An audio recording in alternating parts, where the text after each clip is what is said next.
The garden lights at the Cascais estate burn warm, and the two men standing at the property's edge have not moved in 11 minutes. Mira knows because she has been counting. It is a habit she cannot stop. Exits, faces, the distance between a door and the nearest window, a habit that has kept her safe since she was 21 years old, and it is the habit that is failing her right now, because there is no exit here she has not already mapped and quietly closed. Nikolai Voss turns from the men and looks at her. She has spent 6 hours building a version of this man from a thin folder and a photograph that did not do what photographs are supposed to do. The folder said, early 50s, private investor, legal matter requiring discretion. The photograph showed a face angled away from the camera, half-turned, unreadable. She studied it on the drive along the Estrada de Cascais and recognized nothing. She recognizes him now. Not from the folder. Not from any file Werner Brandt has ever handed her across that desk on Avenida de Libertad. From a building near Śródmieście, in Warsaw, on a night in August 11 years ago when she was 21 and working late on a document she should have refused, and the conference room at the end of the corridor held a meeting that was not on any calendar she could access, and the door was not fully closed, and she looked. She looked through the gap and she saw a table and 6 men, and at the head of it a man in a dark suit whose stillness was not the stillness of someone waiting but the stillness of someone who had already decided everything in the room. He looked up. Through the gap. Into the dark of the hallway where she was standing. 2 seconds. Then she stepped back. She has spent 11 years believing he didn't see her. She is standing in his garden in a white dress with 2 guards at the property's edge and his estate lights warm on the stone terrace, and the man who was at the head of that table in Warsaw is 4 feet in front of her, and nothing about his face suggests recognition, and nothing about his face suggests its absence either. He simply looks at her with the patience of a man who has never once needed a room to hurry. He opens his mouth. He says her name. Mira. The vowels land in the right places. The emphasis falls correctly, the way it falls in Ukrainian, the way it falls at home, not the anglicized flattening, not the German pronunciation he might have reached for, but the real shape of it, the one her mother used. She did not tell him how her name was said. She is certain of this. She said nothing about herself when Werner called this morning. She signed no form with phonetic guidance. She told the driver who collected her only her surname. The garden holds. The 2 men at the property's edge do not move. And Nikolai Voss watches her absorb the fact of her own name in his mouth and does not explain how it got there. He is still waiting for her to say something. Mira does what she has trained herself to do in rooms full of dangerous information. She keeps her face a closed door. She says the property is beautiful. Her voice comes out level. She has worked very hard for a very long time to make her voice come out level. Nikolai Voss looks at her the way a man looks at something he already understands and is in no hurry to prove it. He says nothing. The 2 men at the property's edge do not move. The garden lights hold all of them in the same amber, and somewhere beyond the estate's south wall the Estrada de Cascais carries the sound of a car passing, 1 car, then silence again. Werner Brandt's office is on the 14th floor of a building on Avenida de Libertad with a fountain in the lobby that Mira has walked past 4 times a week for 4 years without once looking at. Werner called her this morning before her first appointment, closed the door, and used the tone he reserves for things that are not requests. Private client. Sensitive legal situation. The client had asked for her specifically, her name, not her title, not her language certifications. Her. The engagement would function as an extension of her existing contract with Meridian European Legal Services. Her renewal, currently sitting in the pending queue, would move forward without complications upon completion. She opened the folder. The name inside was Nikolai Voss. Below it, a photograph. She studied it for 10 seconds. The face was angled away from the camera, half-turned, the jaw partially obscured. She recognized nothing. She said yes because she has been saying yes to Werner Brandt for 4 years, because the word no has never once been a real option in that chair, and because Andrei's daughter is 8 months old and exists in a house that Meridian's paperwork made possible. Andrei is 30 years old. He became a citizen 14 months ago, on a Tuesday morning in a government building on Rua Augusta, and he sent her a photograph from the pavement afterward, himself and his daughter, 8 days old, her face pressed against his chest. He did not know Mira cried in the car on her lunch break. He does not know most of what his citizenship cost. The affidavit of willingness must be filed within 48 hours. Mira's own renewal expires in 31 days. She did not know either of those figures before she arrived here. Werner mentioned the affidavit as she was leaving his office, almost an afterthought, the way Werner delivers the things that matter most, tucked between two sentences so they have no room to breathe. 48 hours. She is standing in this garden because of what happens to Andre's co-sponsorship record if her renewal lapses, and what happens to her ability to fix any of this from outside the country if it does. Every exit she maps closes before she finishes mapping it. Nikolai Voss has not moved. He is watching her with the patience she is beginning to understand is not a personality trait but a practice, the specific patience of a man who has set conditions and is waiting to see which one she reaches for first. She reaches for nothing. She holds his gaze and does not look away and does not offer him the satisfaction of seeing her calculate, even though she is calculating, has been calculating since the car turned through the gate, since Werner said her name in that particular tone, since she opened the folder on Avenida de Libertad and studied a photograph that did not match the face in front of her now. The photograph Werner gave her and the man standing in this garden are not the same image. The jaw angle. The hairline. The particular set of the shoulders she is looking at now, which she did not register from the photograph because the photograph did not show them, which means whoever prepared that folder prepared it to show her something close enough to pass, but not close enough to recognize. Someone altered the file before it reached her desk. Nikolai Voss says, "Come inside." He turns toward the estate without waiting to see if she follows, and the two men at the property's edge shift weight simultaneously, the way men shift weight when a decision has been made that they were already prepared for. Mira follows. Her left hand finds the folded piece of paper in her coat pocket, a number she wrote down this morning, a regulatory tip line, just in case, and she does not take it out. Inside, the estate smells like cedar and something older underneath it, stone, maybe, or the particular density of air in rooms that have held serious conversations for decades. The ceilings are high. Her shoes find the hardwood and the sound they make is the sound of a space that registers every entry. Nikolai Voss leads her through the main hall without commentary. He does not point out the paintings on the walls or the dimensions of the rooms they pass through, the way people do when they want you to understand what you are standing inside. He simply moves through it, and the estate accommodates him the way spaces accommodate men who have never once felt like guests in their own lives. He stops at a room off the east corridor. 2 chairs. A low table. A window overlooking the garden she just left, the amber lights still burning, the two men at the property's edge now visible as silhouettes through the glass. He sits. She sits. There is no performance in the arrangement, no offer of water, no adjustment of the distance between the chairs, no social scaffolding of any kind. He is not trying to make her comfortable. He is not trying to make her uncomfortable either. That is what she cannot find the edge of. He explains the arrangement in the tone of someone reading a contract aloud, not cold, not warm, just precise. 18 months of marriage on legal record. A civil filing, a shared address, attendance at specific functions he will brief her on in advance. Nothing beyond the document's requirements.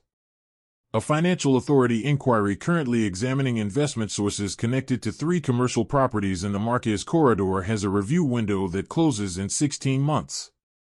The marriage needs to hold for 2 months beyond that. After which, her renewal processed clean, through an attorney she selects, independent of Meridian. A figure he names once and does not repeat. He stops. The room holds the silence. Then he says, the affidavit of willingness is a legal declaration. Voluntary entry into the marriage. It is not a private agreement. It goes on record. She understands what he is not saying. If the inquiry expands, if it reaches the civil filing, the affidavit, the timing, she is not a coerced party. She is a willing one. Her signature would place her inside a legal instrument that investigators could later read as obstruction. She would not be adjacent to whatever Nikolai Voss is under scrutiny for. She would be attached to it. He is not threatening her into this. He is constructing a room in which every door she opens is a door she opened herself. She looks at him. He looks back. Outside, one of the silhouettes at the garden's edge moves slightly and then stills, a small adjustment, nothing more. The estate breathes around them. She says, "Why would I sign that?" He says, "Because the alternative is not signing it, and we both know what that costs." He is right. She has already mapped what not signing costs. She mapped it in the car along the Estrada de Cascais, before she knew the photograph had been altered, before she knew her name had been requested, before she had ever been introduced, before she was sitting in a room that smells like cedar being offered a choice that is not a choice. He leans back slightly. The movement is unhurried. Everything about him is unhurried, and she is beginning to understand that the unhurried quality is not temperament. It is the specific ease of a man who decided the outcome before the meeting started. He says, "You've been carrying something for 10 years. You don't have to carry it here." The room. The silence. The two words, 10 years, sitting in the air between them like something he has been holding for exactly that long and has just set down on the table in front of her. He cannot know what she has carried for 10 years unless he knows where she was carrying it from. He knows. The garden lights burn amber through the window. Mira does not move. She does not let her hands shift or her jaw tighten or her eyes break from his. She keeps the door of her face closed, and she sits inside the wreckage of the assumption she walked in with, that she was here because Werner Brandt needed a favor, because a client needed an interpreter, because she was convenient. She was not convenient. She was found. He does not wait to see if she has more questions. He stands, and the meeting is over in the way that things end when one person in the room controls what ends and what continues, and Mira follows Marta up the staircase with the understanding that she has just agreed to nothing and refused nothing, and that both of those things already have a cost she cannot fully calculate yet.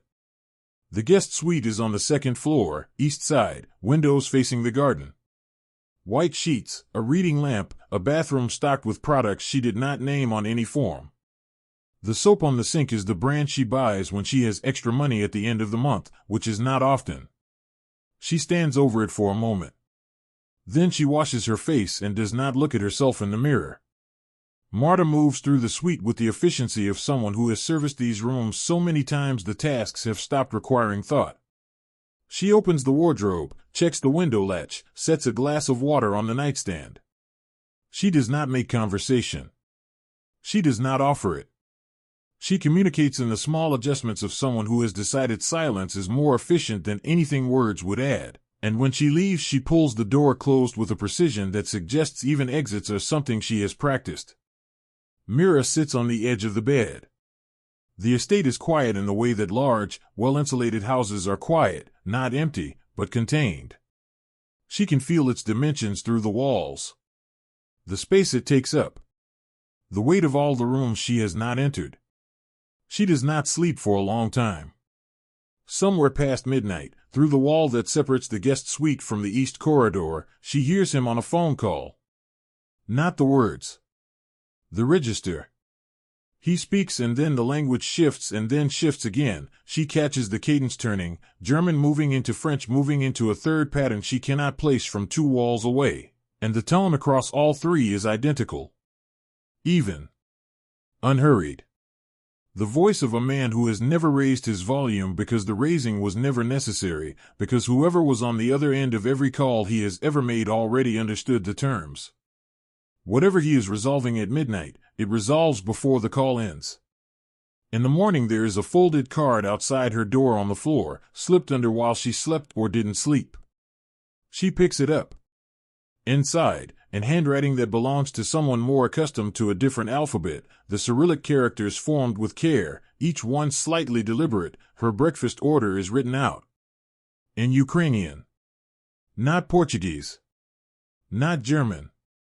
Ukrainian, her first language, the one that lives in the part of her brain that formed before she was careful, before she learned to move through the world in the languages that made her useful to other people. The one she uses when she is alone and the door is closed and there is no one to perform competence for. She holds the card. She turns it over. Nothing on the back. No explanation, no signature. Just the food, written out in a language she did not tell anyone here she spoke first. The card is either the most precise act of consideration she has encountered from a stranger, or it is a demonstration. She cannot find the line between those two things, and she distrusts that she is even looking for it. Her phone rings. Andrei's name on the screen. She answers. His voice has the easy steadiness it always carries, the voice of a man who has built a life from clean ground and knows it. He says he got a letter yesterday. The National Immigration Authority. Records review of his citizenship co-sponsorship. Routine, the letter says. He is not worried. He laughs slightly at the end of the sentence, the small laugh of someone presenting a minor inconvenience to confirm it is minor. She tells him it is standard. She tells him not to worry. She tells him these reviews happen. She has seen them processed through Warner's office. They close without action in the large majority of cases. He says, "You always say that." She says, "Because it always is." She hangs up. The breakfast card is still in her hand.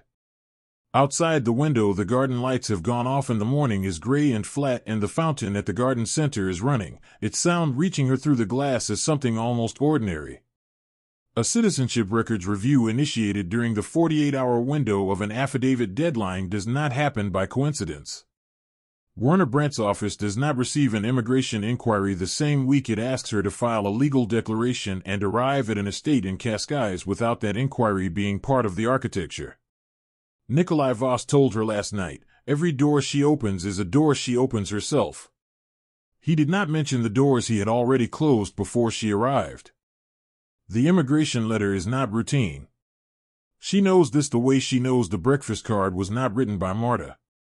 She sets her phone down on the white sheets and does not pick it up again. The building near Shrodmiasi was 4 stories, rendered gray, on a street that smelled like coffee and warm stone in the morning and diesel by noon. Mira took the job because a professor she trusted said it would build her application and the pay covered the room she shared with a colleague named Katia, who she has not spoken to since she left the country. The work in the mornings was legitimate. Import-export documentation, commodity transfer records, multilingual contract translation for brokers moving goods between Central European markets and international buyers. She was precise. Precision made people trust her with more. In August, a senior partner named Peter called her in and set a document in front of her. Minor figures adjustment. Correction to a transfer record. He used the tone of someone presenting a task so unremarkable it barely warranted explanation, and she looked at the original figures and the corrected ones and the gap between them, and she did not ask what the gap was for, because she was 21 and Peter had the kind of authority that makes questions feel like accusations. She initialed the altered page. She filed it. She went back to her desk. 3 weeks later Peter asked her to stay late on a second document. At 9 p.m. the conference room at the end of the corridor held a meeting she could not access on any calendar. She heard the voices through the door, low, several men, the energy of a conversation where the outcome is already decided and the meeting is just the recording of it. She finished her work.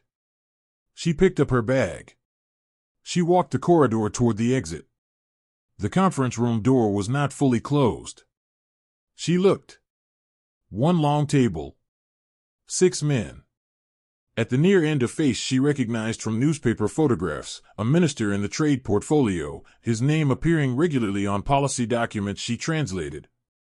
At the head of the table a man she did not recognize. Dark suit. A stillness that was not the stillness of waiting but of having already arrived somewhere everyone else was still walking toward. Between the minister and this man, a document. The format was one she knew. She had been working with it for months. She knew what she was looking at. She took 1 step back into the dark of the hallway. The man at the head of the table looked up. Not toward the minister. Not toward the documents on the table. Toward the door. Toward the gap in the dark behind it where she was standing with her bag on her shoulder and her initials on a page in a filing cabinet 20 feet away. 2 seconds. She did not breathe. Then she turned and walked to the stairwell where Andre was waiting, 19 years old, running a delivery for the print shop on the ground floor, who had come upstairs to find her because the street after 10 o'clock was not the street before 10 o'clock, and she took his arm and said, "We have to go." He did not ask why until they were 2 streets away. She told him she had forgotten something. He knew she was lying. He let her lie because he had been letting her lie since they were children, since she was the one who explained things and he was the one who trusted the explanations. She has told herself for 11 years that the man at that table did not see her. That the 2 seconds were her own panic reading intention into a glance that landed nowhere. That she stepped back in time. That the dark of the hallway was dark enough. 2 years ago she found a footnote. A business journal, a regulatory inquiry, a Polish commodity transfer record from 2014 flagged in connection with a financial instrument tied to 3 deaths. The filing referenced the specific altered format of the document type. She recognized the format. She recognized the alteration. She sat at her kitchen table in Mira and she understood that her initials were at the bottom of a record connected to men who were dead, and she closed the browser, and she went to work the next morning, and she told no one. She told no one. She has been telling no one for 2 years, which means she has been choosing, every single day, to carry a secret whose weight she now understands was never only hers. The garden fountain reaches her through the window. Steady. Indifferent. Nikolai Voss said, "You've been carrying something for 10 years. Not 11. Not 2. 10. She picks up the breakfast card from the bed beside her. She holds it. The Cyrillic lettering, careful and deliberate, each character formed by someone who practiced it. 10 years is not the number of years since Warsaw. 10 years is the number of years since she arrived in Berlin. The number someone would have if they had been tracking her from the point she left, not the point she looked through a door. He was not at the head of that table when she looked. She was certain of that. She has built the entire architecture of her survival on that certainty. She is no longer certain. She no longer knows what she saw in that hallway in Warsaw and what she has constructed from 11 years of needing the not seeing to be true. What she knows is this: the breakfast card is written in Ukrainian. The immigration authority letter arrived during the affidavit window. The photograph in Warner's folder was altered before it reached her. These are not interpretations. These are facts she can hold in sequence, and when she holds them in sequence they point in one direction, and the direction they point is not toward coincidence. She comes downstairs. Marta is moving through the kitchen with the morning's efficiency, and the estate is doing what large houses do at this hour, settling into itself, the heat cycling on, the light through the south-facing windows beginning its slow crossing of the hardwood floors. Mira takes coffee from the carafe on the counter. She does not ask. Marta does not offer. They have already established their grammar. The estate office is off the east corridor, past the room where Nikolai laid out the proposition 2 nights ago. Mira has walked past its door each time without pausing. This morning the door is open. Not wide, 6 inches, the particular angle of a door that was pulled but not latched. The kind of gap that happens when someone leaves a room in a hurry or when someone leaves a room wanting it to look like they left in a hurry. She stops. She pushes it open with 2 fingers. The room is empty. A desk, a filing tray, bookshelves, a window overlooking the property's north garden where the light is still thin and gray. On the desk, a folder sits in the tray marked Reviewed. She crosses the room and opens it. Corporate documentation. A holding company registered in Luxembourg, its officers listed under a structure that takes 3 pages of subsidiary relationships to reach anything that looks like a name. She follows it. Page by page, the chain narrows, a property management group, 3 addresses along the Estrada de Cascais, the estate address among them. She turns to the next page. Meridian European Legal Services. A funding allocation, partial, routed through one of the holding company's mid-tier subsidiaries. The amount is not large enough to be controlling and not small enough to be incidental. It is the exact size of a payment designed to create obligation without appearing to create ownership. Warner Brandt's office, the office that renewed her visa, that co-sponsored Andrei's citizenship, that has processed every piece of paper making her presence in this country legal for 4 years, carries, in its operating structure, money that leads back to the estate she is standing in. She sets the folder down. She stands very still. The renewal meridian is processing is not independent of Nikolai Voss. It never was. The co-sponsorship documents for Andrei's citizenship were processed through a machine that men like Nikolai Voss partially maintain. Every yes Warner Brandt has said to her in 4 years has come from a chair that someone else was paying for. And if she goes to a regulatory authority, if she takes the tip line number from her coat pocket and dials it and tells someone what she knows, she has to explain how she found this document. She entered this estate as a legal contractor under a meridian engagement. Everything she has touched here is inside the trap. There is no clean angle. No surface she can press her hands to that does not leave a print. She hears a sound in the doorway. Nikolai Voss stands at the threshold. Dark shirt, no jacket. He holds nothing in his hands. His eyes go to the folder in the tray, then to her, and he reads in her face exactly what she has just read in the documents, and he does nothing with that information. He does not step into the room. He does not explain or apologize or construct a version of events that asks her to understand. He simply looks at her with the same unhurried patience she has been cataloging since the garden, and then he pulls the door closed. Not slamming. Not latching it open. Pulling it closed, gently, the click of it settling into the frame the only sound he makes. His footsteps move away down the corridor. She stands in the sealed room with the folder in the tray and the light crossing the floor and the full weight of what his silence means. A man who finds someone reading his documents does not walk away calm unless he expected them to be read. Unless the finding was the point. The door to the estate office was open 6 inches. Marta does not make mistakes with doors. She finds him in the garden. Not because she planned to. Because the estate office is behind her and the corridor leads here and the alternative is going back upstairs to a room where the walls have already heard everything she cannot say out loud. She walks through the east door and he is at the garden's edge near the fountain, jacket off, sleeves pressed to the forearm, and he turns before she reaches him the way he turns before things reach him, already prepared. She does not slow down. She tells him she knows about the holding company. She tells him she knows Meridian's operating structure connects to the properties along the Estrada de Cascais. She tells him she knows Warner Brandt's office has been processing her renewals through a machine that he partially funds, and that this means the 4 years she spent believing she was building something clean were 4 years she was building it inside something that was not. She stops. He looks at her across the sound of the fountain and he does not deny a single word. The garden holds the silence.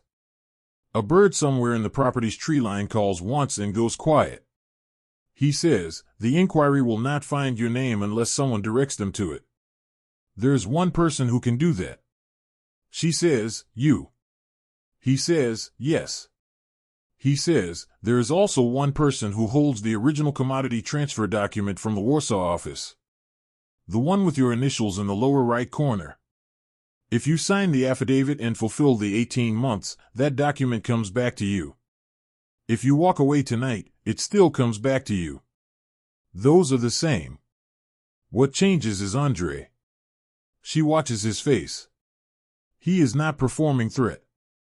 He is not leaning into the power the information gives him, not letting it show in his posture or his jaw or the space he takes up. He is simply presenting the geometry of the room she is standing in, all 4 walls, and waiting for her to choose which one to walk toward. She says, that's not a negotiation. He says, no. It isn't. He looks at the fountain. Then back at her. He says, I didn't choose you because of what I hold over you. The document, the renewal, the immigration review, I could have applied that pressure to anyone. He pauses. I chose you because 11 years ago in a building near Shrodmiasi you looked through a gap in a door and saw something that could have made you money, or protection, or leverage, and instead you took your brother's arm and walked out of the building and got on a plane and said nothing. He says, that is not what people do. Most people use what they find. You didn't. That tells me something about who you are that no document tells me. She stands with the fountain running beside them and the morning light flat and gray through the garden's canopy and the full weight of what he has just said pressing against the version of this conversation she walked out here prepared to have. She came to fight. He has not given her a fight. He has given her something harder to hold than a fight, the suggestion that he has been watching her the way someone watches a person they have already decided to trust, and that the watching started before she had any ability to consent to being watched. She does not know what to do with that. She does not know if it is the most honest thing anyone has said to her in 11 years or the most sophisticated trap she has ever walked into, and the fact that she cannot tell the difference is its own kind of answer about how deep she is already in. Her phone buzzes against her thigh. She looks down. Andre, Immigration Authority called me directly. They want an in-person interview. Next Tuesday. Mira, what is going on? The fountain runs. Nikolai Voss does not look at her phone. He does not need to. Andre's text is still on the screen.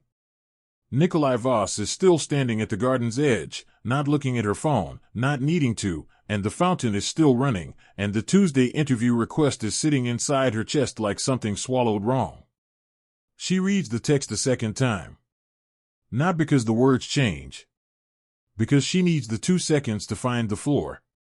Then she puts her phone in her pocket and looks at Nikolai Voss and says, I need a car. He does not ask where. He does not offer conditions or remind her that the affidavit window has now contracted to 18 hours. He takes out his phone and types 4 words and puts it back. She walks to the east door and Marta is already in the foyer with her coat. The car moves west along the Estrada de Cascais and then onto the A5 toward Lisbon, and Mira sits in the back seat with her hands flat on her thighs and works through the geometry one more time. Not the geometry Nikolai laid out in the garden, his version, clean and bilateral, sign or don't sign, document returned either way, the variable being Andre. She has been working the edges of his version since he finished presenting it, and the edges do not hold. A man who has held a document for 11 years and is offering to return it is not offering a gift. He is offering the appearance of one. The document comes back to her, and if the regulatory inquiry ever expands, if her name ever surfaces through a different route, the document's absence from his possession proves nothing about what he knows. He does not need the paper to use what is written on it. He has already used it to build this room. The only leverage she has is what she saw in Warsaw. The faces at that table. The minister. The format of the alteration. The specific knowledge that the document in Nikolai's possession is connected to an active regulatory inquiry, and that she can describe its content and context in a sworn statement that would be worth considerably more to investigators than a corporate shell structure traced through Luxembourg subsidiaries. She is not going to give investigators that statement. She is going to make sure Werner Brandt understands that she could. The building on Avenida de Libertad has the fountain in the lobby she has walked past 4 times a week for 4 years. She walks past it now without looking. The elevator to the 14th floor. The hallway carpet, the particular gray of institutional spaces that have stopped trying. She knocks on Werner's door without checking if he is in because Werner is always in, another thing she never asked the right questions about. He opens it. She steps inside. He steps back. She does not sit. She tells him she knows about the holding company structure connecting Meridian to the Estrada de Cascais properties. She watches his face. He does not move, but something behind his eyes does, a small recalculation, the specific adjustment of a man who thought he knew exactly how much she knew and has just revised that number upward. She tells him she knows Nikolai Voss holds a commodity transfer document from a Warsaw office, 2014, with her initials on an altered page. She tells him she knows that document is connected to a regulatory inquiry currently active in this city. She tells him she knows what investigators are looking for because she was in the building when the meeting happened. She was in the hallway. She remembers the faces at that table. All of them. She is not offering to tell anyone. She is offering to continue not telling anyone in exchange for 3 things. Andre's immigration interview withdrawn, without trace, before Tuesday. Her renewal process through an independent attorney she names herself, severed from Meridian's operating structure entirely. And the Warsaw document returned to her directly, not through Nikolai, not through Werner, through a neutral legal intermediary of her choosing. She stops. The 14th floor is quiet. Through Werner's window, Avenida de Libertad runs its midday traffic, the buildings across the street their glass faces full of sky. Werner Brent looks at her for a long time. She has sat across from this man for 4 years and watched him perform reasonableness and watched him perform authority and watched him perform the particular warmth of someone who wants you to believe the relationship is mutual. She has never seen him look like this. His right hand on the desk edge does not move. His left hand, at his side, closes once and opens. He picks up his phone. He dials. He does not look at her while it rings. He does not explain who he is calling. He does not perform anything at all. The performing is finished. What is left is just the call and the ring and the particular quality of Werner Brent's silence when he is waiting for someone above him to answer. The line connects. Werner says, she wants to meet. He turns and looks at Mira with an expression she cannot fully read, not admiration, not anger, something more unsettled than either. The look of a man watching someone do something he cannot decide is very intelligent or the last thing they will ever do. He says yes. Werner does not walk her out. She takes the elevator down alone and passes the fountain in the lobby without looking at it and steps out onto Avenida de Libertad where the midday heat finds her immediately, the particular weight of Lisbon air in November that cannot decide if it is autumn or not. She stands on the pavement for a moment. The building behind her. The city moving around her the way cities move when they do not know what just happened inside one of their buildings. She calls a car back to the Estrada de Cascais. She does not know what she expected to feel. She has made the most dangerous calculation of her life in a man's office on the 14th floor, and it took 11 minutes, and now she is in the back of a car watching Lisbon give way to residential streets, and her hands are still. Not the performed stillness she has been carrying through this estate and this arrangement and these 4 years of Werner Brandt's office. Actually still.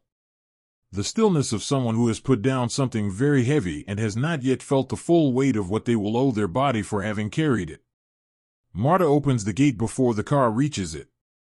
Inside, the estate is quiet. Afternoon quiet, the particular density of a large house in the hours when nothing is scheduled. Mira goes to the kitchen and stands at the counter and does not pour coffee because her hands do not need anything else to hold. Nikolai Voss comes in from the garden entrance at the kitchen's south end. His jacket is off. He looks at her the way he has looked at her since the first night, reading, not performing the reading, and she understands from the quality of his stillness that Werner called him before her car reached the A5. He says, the meeting is in 2 days. She says, I know what I did.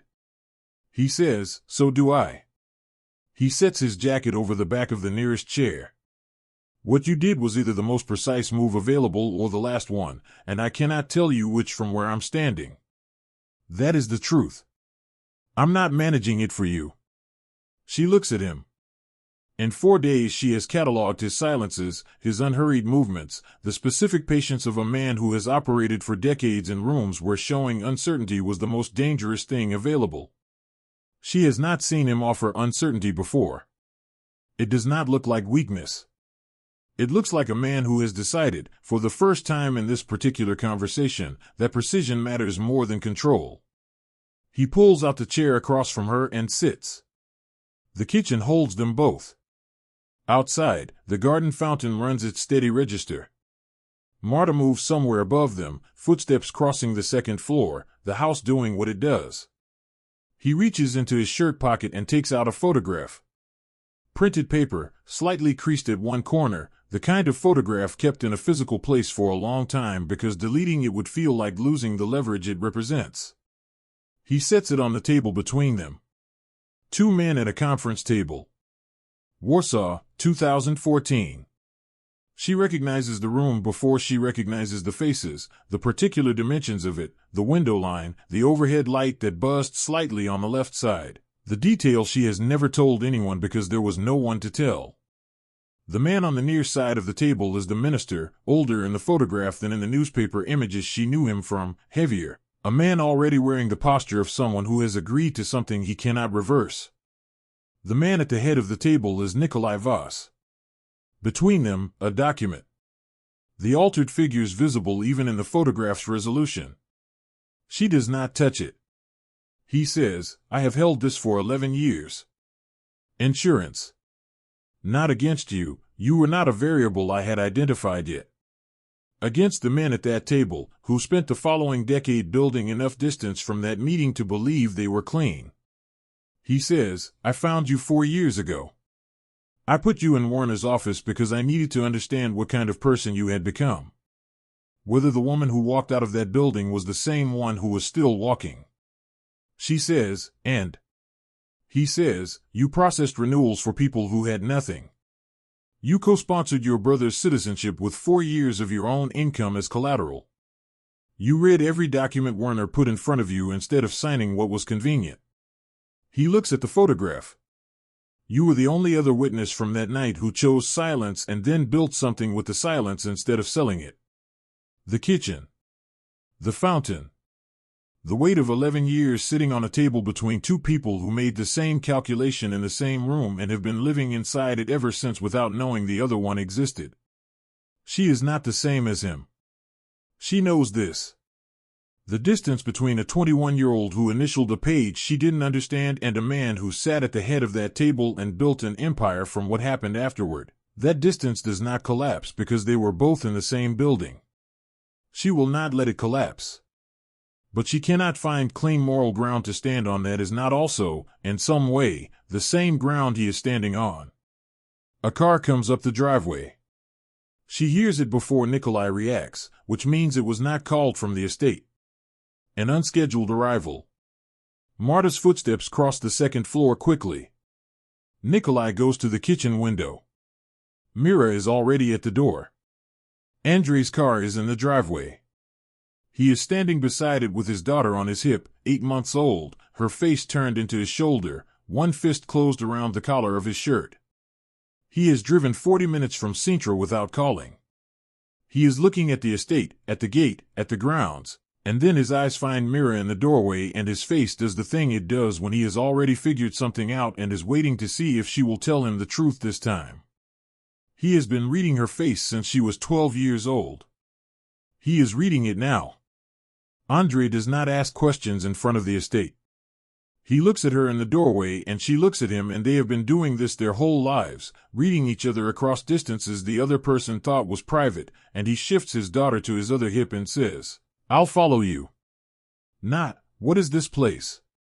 Not, "Who lives here?" Not, "Why did you lie?" Just, "I'll follow you." The meeting happens 2 days later in the estate's main room, the one with no soft surfaces and photographs on every wall. 2 men from Warner's world sit at the long table. Warner sits to the left. Nikolai stands at the window. Mira sits and says what she came to say, and the room receives it the way rooms receive things that have already been decided before anyone entered. Andrei's immigration interview is withdrawn. Her renewal is transferred to an attorney in Principe Real whose name she was given on a playing card. The affidavit is not filed. The marriage does not happen. She does not sign anything. Neither does Nikolai. Some agreements do not require paper. She understands this now in a way she did not understand it when she sat across from Warner Brandt for 4 years and believed that what was written down was what was real. A sealed envelope arrives at the estate the following morning. Marta sets it outside her door without comment. Mira puts it in her bag and carries it east along the A5 and then into Moraria without opening it, because she has learned in this house that she does not have to receive things on anyone else's schedule. Her apartment smells like herself. The right size for one person who has learned to take up exactly the space she needs. She sets the envelope on the kitchen table and makes coffee and drinks half of it before she sits down. She opens it. The commodity transfer document from the Warsaw office, 2014. Her initials in the lower right corner. The alteration clearly visible in the figures. She has spent 11 years imagining this page. The reality of it is smaller than she expected, just paper, standard weight, standard format, her handwriting in the corner doing the thing handwriting does when it belongs to a 21-year-old who did not understand the room she was in. She sets it aside. The second page is one she has never seen. A signed statement, Nikolai Voss's name at the bottom, notarized. She reads it once. Then again. It attests that the alteration to the reference document was performed under specific instruction by an individual not informed of its purpose or connected to its outcomes. The notarization date is 2 years ago.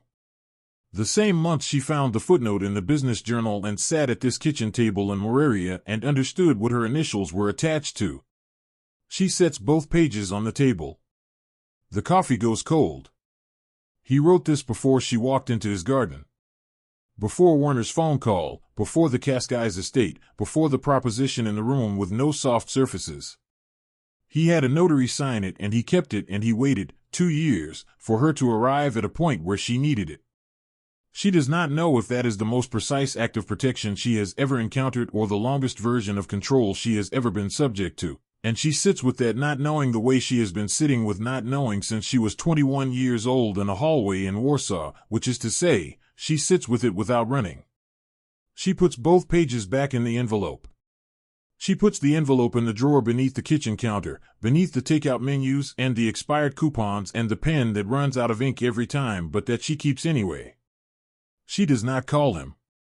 It is Tuesday. On Tuesdays she picks up Andrei's daughter from the daycare on Rua do Ouro. Andrei is already in the parking lot when she pulls in. He is leaning against his car the way he has leaned against things his whole life, easy, patient, a man who has never needed to perform the waiting because he was always going to wait. His daughter is not yet retrieved. He came early.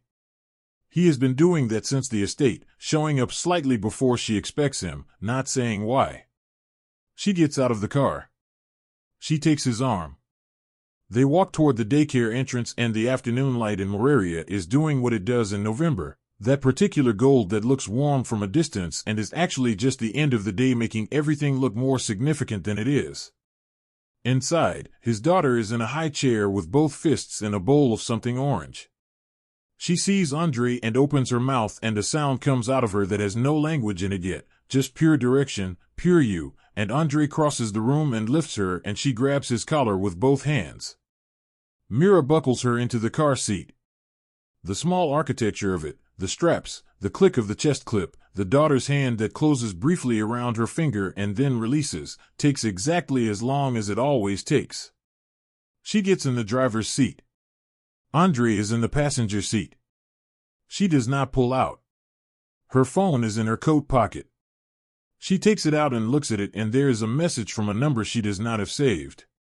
4 words. The inquiry found something. She reads it twice. Andrei's daughter makes a sound in the back seat, a small sound, nothing. The sound of a child who is not unhappy and has no knowledge of the parking lot she is sitting in or the drawer in an apartment 30 minutes west or the distance between what people carry and what they eventually put down. Mira puts the phone back in her pocket. She puts her hands on the wheel. Outside, the parking lot on Rua do Ouro holds its ordinary Tuesday. A woman loading bags. A man on his phone not listening to whoever is talking. The daycare's front door opening and closing, releasing children into the arms of people who came to get them. She does not start the car yet. She sits in the afternoon light with her hands on the wheel and for the first time in 11 years she does not know what she is going to do next, not because there are no options, but because for the first time the not knowing does not feel like falling. It feels like standing at a door. The same way she stood in a hallway in Warsaw once, a long time ago, and looked through a gap and saw something true, and had to decide what a person does with the true things they were never supposed to find. She did not know then either. She is still here. Comment right now. Backhand index pointing down. Team Mira walks away. Airplane. Team Mira signs the paper. Memo. Team Nikolai knew exactly what he was doing all along. Blackheart. Which one are you? Let's see where this community lands. And if this story hit different, share it with someone who needs to hear it today.